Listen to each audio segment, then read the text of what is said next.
नदी सबसे लंबा जो है पहले भागलपुर से मिला हुआ है, फिर पटना से। ठीक है, तो उसके बाद देखें तो गंगा नदी घाटी का उपनदी जो है वो सहायक नदी, बोले तो उपनदी मतलब सहायक नदी जो है वो उत्तरी कोयला है।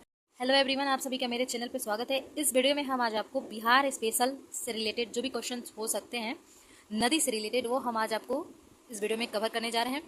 अब हमारा जो सीरीज है वो चलेगा बिहार से स्पेशल। ठीक है, बिहार से रिलेटेड जो भी स्पेशल क्वेश्चन हो सकते हैं, चाहे नदी, झील, नहर, और इसके अलावा हमारा बिहार का हिस्ट्री, जो भी है जियोग्राफिक, जो भी है सब हम आपको कवर करा देंगे अपने वीडियो के माध्यम से। तो प्लीज़ आप लोग बस चैनल से जुड़े रहिएगा, और जहाँ नहीं समझ में आएगा मुझे टेलीग्राम या फिर कमेंट करके आप लोग बता दीजिएगा। ठीक है, तो इस वीडियो में मैं आज आपको नदी से रिलेटेड सारे क्वेश्चंस कवर करा दूंगी, जिसमें आपको इसके अलावा कहीं और भटकने की ज़रूरत आपको नहीं पड़ेगी। इस वीडियो को देखने के बाद आपके जो भी नदी से रिलेटेड क्वेश्चंस होते हैं सारे आपके क्लियर हो जाएंगे, और सब आपको इतनी अच्छी तरह से समझ में आ जाएगा कि आप कभी इसे भूल नहीं पाओगे। मैं दावा करती हूँ कि आप अगर मेरे इस द्वारा बताए गए इस नियम का अगर पालन किए तो भाई आपका जो बिहार में रिलेटेड जितने भी नदी हैं सब आपको इतनी अच्छी तरह से याद हो जाएंगे कि आप कभी भी नहीं भूल पाओगे। तो ठीक है, तो भाई देखो, सबसे पहले मैं जो भी आपको यहाँ बताऊंगी प्लीज़ आप उसे नोट्स बनाना और उसे 2 से 3 बार रिवाइज कर लेना। उसके बाद आप देखना कि बिहार में जो भी नदी है वो आपका इतनी अच्छी तरह से कवर हो जाएगा कि आप खुद मुझे कमेंट्स में थैंक यू लिखे बिना मानोगे नहीं। ठीक है, तो चलो बिना आपका और हमारा टाइम वेस्ट किए इस वीडियो को हम स्टार्ट करते हैं। ठीक है, तो भाई देखो, बिहार स्पेशल क्वेश्चन आंसर में हम सबसे पहले हम नदी से रिलेटेड क्वेश्चंस को कवर करेंगे, और इससे बाहर आपको कुछ भी पढ़ने की ज़रूरत नहीं पड़ेगी। मैं लिख के देती हूँ आपको, ये भाई मैं यहाँ पे जितनी भी नदी होती है सारा नदी यहाँ पे मैं आपको कवर करा दी हूँ। ठीक है, आप देख सकते हो, जहाँ नहीं समझ में आएगा पूछ लेना। ठीक है, तो देखो सबसे पहले हम बात करते हैं तो बिहार को गंगा 2 भागों में बांटती है, ये ध्यान रखना।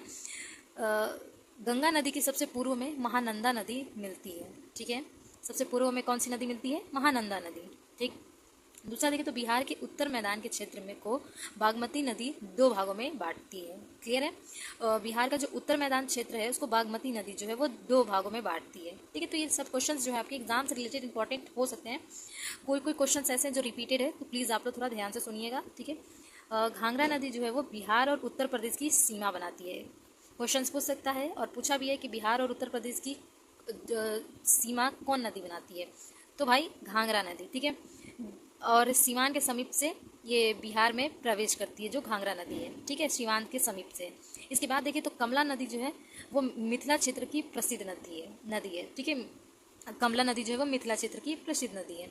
ठीक है, क्वेश्चन इसके बाद 5वां देखें तो बिहार के उत्तरी गंगा के मैदान में, जो बिहार है उसकी उत्तरी गंगा के मैदान में नवीन जलोढ़ मिट्टी, वल सुंदरी मिट्टी, दलदली मिट्टी भी पाई जाती है। ये जो है बिहार के उत्तरी गंगा के मैदान में। ठीक है, मिट्टी से रिलेटेड भी क्वेश्चंस मैं आपको बता दूंगी। ये एक क्वेश्चन जो है बहुत इंपॉर्टेंट था, इसलिए मैं आपको यहाँ पे बता दी हूँ। ठीक है, मुजफ्फरपुर जो है वो बूढ़ी गंडक नदी के किनारे है।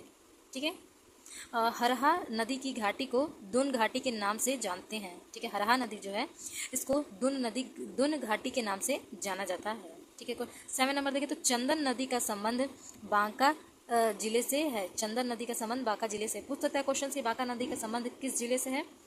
चंदन नदी का संबंध किस जिले से है? तो बांका जिले से है। ठीक है, यह जो है चंदन नदी जो है वो उत्तर की ओर से प्रवाहित होती है ये नदी।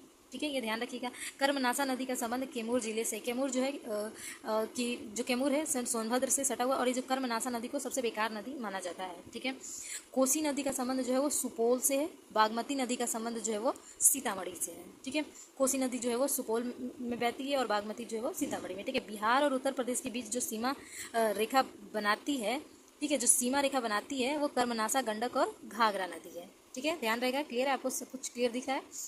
उत्तर की ओर से आकर मिलने वाली जो नदियां हैं गंगा में, उत्तर की ओर से आके जो मिलती है नदी वो गंगा है। ठीक है, और सहायक नदी में जो है वो गंडक, कमला और बागमती है। ठीक है, त्रिवेणी नहर में गंडक नदी का पानी आता है। त्रिवेणी नहर जो है उसमें गंडक नदी का पानी आता है। ठीक है, इसके बाद 13 नंबर देखिए तो दक्षिण की ओर से आकर मिलने वाली जो नदी है, दक्षिण की ओर से आकर जो नदी मिलती है वो सोन नदी है और पुनपुन नदी है। ये दक्षिण की ओर से आके मिलने वाली नदी है। ठीक है, तो भाई इसे ध्यान रखना कि बिहार में दक्षिण की ओर से आकर मिलने वाली नदी कौन सी है? तो सोन है और पुनपुन नदी है। ठीक है, बूढ़ी गंडक जो नदी है गंगा नदी से मुंगेर खगड़िया के पास से मिलती है। ये जो बूढ़ी गंडक है नदी है वो गंगा नदी से जो है मुंगेर खगड़िया से मिलती है। ठीक है, इसके बाद देखिए तो पिंड मोड स्वयं मिट्टी पश्चिमी चंपारण से मिलता है। ठीक है, जो है पिंड मोट स्वयं मिट्टी जो है पश्चिमी चंपारण से मिलता है। मोस्ट इंपॉर्टेंट क्वेश्चन है, इसे ध्यान में रखिएगा। बिहार में गंगा नदी जो है वो 12 जिलों से होकर गुजरती है। ये आप ध्यान रखना, ये मोस्ट इंपॉर्टेंट क्वेश्चन है। क्वेश्चन पूछ सकता है कि बिहार में गंगा नदी कितने जिलों से होकर गुजरती है। 12 जिलों में गुजरती है। तो मान लो 5 का सीरीज देगा, उसमें किसी एक का नाम जो है मिस कर देगा, उसकी जगह जिससे नहीं होकर गुजरती है उसका नाम दे देगा। तो भाई जब आप पढ़े रहोगे तो ध्यान रहेगा। 12 जिला जो है वो बक्सर है, भोजपुर है, सारण, पटना, वैशाली, समस्तीपुर, बेगूसराय, मुंगेर, खगड़िया, कटिहार, भागलपुर और लखीमसराय, ये 12 जिलों से होकर बिहार में गंगा नदी गुजरती है। ठीक है। उत्तर बिहार की नदी जो पश्चिमी भाग से, ध्यान से सुनना, उत्तर बिहार की जो नदी है ना वो पश्चिमी भाग से पूर्व की ओर, पश्चिम से पूर्व की ओर प्रवाहित होते हुए गंगा नदी में मिलती है। वो जो नदी है वो घाघरा, गंडक और बूढ़ी गंडक और बागमती, ये 4 नदी जो है वो उत्तरी बिहार की नदी जो है पश्चिम से पूर्व की ओर गंगा में मिलती है। ठीक है। अब ध्यान से सुनो, बिहार की जो है ये उत्तरी भाग में प्रवाहित होने वाली नदी है जो पूरब से पश्चिम की ओर मिलती है, उत्तरी भाग में। ठीक है। पूरब से पश्चिम की ओर मिलती है। ये महानंदा है, कोसी है और बलान और कमला नदी है। ठीक है। इसके बाद देखिए तो बिहार के दक्षिण भाग में प्रवाहित होने वाली नदी, ठीक है, ये दक्षिण भाग में है, ये उत्तर था। ठीक है, ये भी उत्तर था। ये दक्षिण भाग में प्रवाहित होने वाली नदी जो है वो पश्चिम से पूर्व की ओर मिलती है गंगा में, वो सोन, पुनपुन, फल्गु और सकरी नदी है। ठीक है। इसके बाद देखिए तो गंगा नदी सबसे लंबी जो है पटना और फिर भागलपुर से मिलती है गंगा नदी। ठीक है। गंगा नदी घाटी जो है, गंगा नदी घाटी का उप नदी जो होता है, मतलब सहायक का सहायक नदी, वो उत्तरी कोयला है। क्या है? उत्तरी कोयल नदी जो है। ठीक है।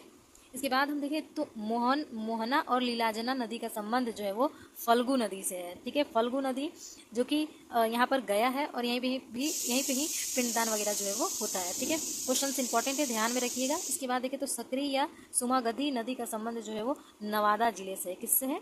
नवादा जिले से। पुनपुन नदी का उद्गम क्षेत्र जो है वो पलामू जिले, फतुहा के पास गंगा में ये मिलती है। ठीक है। पुनपुन नदी का उद्गम क्षेत्र जो है वो पलामू जिला है। ठीक है। जमुई जिला से, देखो ये जो अजय नदी है, ये जमुई जिला से अजय नदी का उद्गम हुआ। ठीक है। और ये जो अजय नदी है वो बिहार से निकलकर झारखंड जाती है। झारखंड के लिए, मतलब ये झारखंड के लिए बहुत महत्वपूर्ण नदी है। और झारखंड से ये वेस्ट बंगाल में गंगा में जाके मिल जाती है, वेस्ट बंगाल में। ठीक है। पहले बिहार से निकलती है, फिर झारखंड जाती है और फिर वेस्ट बंगाल में ये मिल जाती है। ठीक है। इसके बाद देखो तो बैन गंगा तथा पैन गंगा गोदावरी नदी की सहायक नदी है। क्वेश्चन इंपॉर्टेंट है, पूछ सकता है कि गोदावरी नदी की सहायक नदी कौन सी है। तो गोदावरी नदी की सहायक नदी पैन गंगा और बैन गंगा, नाम याद रखना। ठीक है। सिंधु नदी का उद्गम जो है वो मानसरोवर तिब्बत से होता है। सिंधु नदी का जो उद्गम है वो मानसरोवर तिब्बत से होता है। ठीक है। गंगा नदी की सबसे लंबी सहायक नदी जो है, सबसे लंबी नदी सहायक जो है वो यमुना नदी है। ठीक है। सरस्वती नदी का प्रवाह क्षेत्र जो है वो हिमाचल प्रदेश है, हरियाणा है, पंजाब है और राजस्थान है। ठीक है। सतलज नदी जो है वो भारत में सिपकिला दर्रा से प्रवेश करती है। और कृष्णा नदी का उद्गम जो है महाबलेश्वर पश्चिमी घाट में होता है। ठीक है। और ये क्वेश्चन ध्यान रखो कि दक्षिण में महत्वपूर्ण नदी जो है वो कर्मनासा, सोन और पुनपुन और फल्गु नदी है। ठीक है। ये आपको इंपॉर्टेंट क्वेश्चन हो सकता है। त्रिवेणी नहर जो है प्रणाली है, उससे बिहार के क्षेत्र में सिंचाई होता है। ठीक है। और एक चीज़ ध्यान रखो कि गंगा नदी की सबसे लंबी सहायक नदी यमुना नदी है। तो जो ये यमुना नदी है यह 1376 किलोमीटर की यात्रा तय करती है। यह यमुनोत्री ग्लेशियर से निकलती है। ठीक है। क्लियर है? कोई डाउट? मैंने यहाँ पे आपको बिहार से रिलेटेड जितने भी नदी से रिलेटेड क्वेश्चंस हो सकते थे वो सब मैंने आपको कवर करा दिया। उम्मीद करूँगी कि आपको अच्छे से समझ में आया हो। जहाँ नहीं समझ में आया हो प्लीज़ कमेंट करके पूछ लीजिएगा। अगर आपको इसका PDF चाहिए तो प्लीज़ मुझे आप टेलीग्राम पे मैसेज कर दीजिएगा, मैं आपको इसका PDF दे दूँगी। ठीक है। इसी तरह हम बिहार स्पेशल में नेक्स्ट वीडियो में हमारा जो झील या फिर नहर या फिर मिट्टी से रिलेटेड जो भी टॉपिक होंगे उन्हें हम कवर करेंगे। तो प्लीज़ आप लोग चैनल को सब्सक्राइब कर लीजिएगा। अगर आप किसी भी कॉम्पिटिटिव एग्जाम बिहार से रिलेटेड अगर तैयारी कर रहे हो तो ये चैनल आपके लिए महत्वपूर्ण है। और इसके अलावा अगर आप यूपी से रिलेटेड भी किसी कॉम्पिटिटिव एग्जाम की प्रिपेयर कर रहे हो तो भी ये चैनल आपके लिए महत्वपूर्ण है। मैं यहाँ पे आपको यूपी बिहार जो भी हैं हमारे क्वेश्चंस इंपॉर्टेंट हो सकते हैं, स्पेशल जो यूपी बिहार के स्पेशल क्वेश्चंस आंसर, ये सभी मैं आपको बताऊँगी अपने चैनल के माध्यम से। तो उम्मीद करूँगी कि वीडियो आप लोग को अच्छा लगा हो। तो प्लीज़ आप लोग चैनल को सब्सक्राइब कर लेना और वीडियो को ज़्यादा से ज़्यादा शेयर कीजिएगा। तो मिलते हैं फिर हम नेक्स्ट वीडियो में, तब तक आप चैनल पे बने रहें। अगर वीडियो अच्छा लगा हो तो प्लीज़ चैनल को सब्सक्राइब कर लेना। Thank you.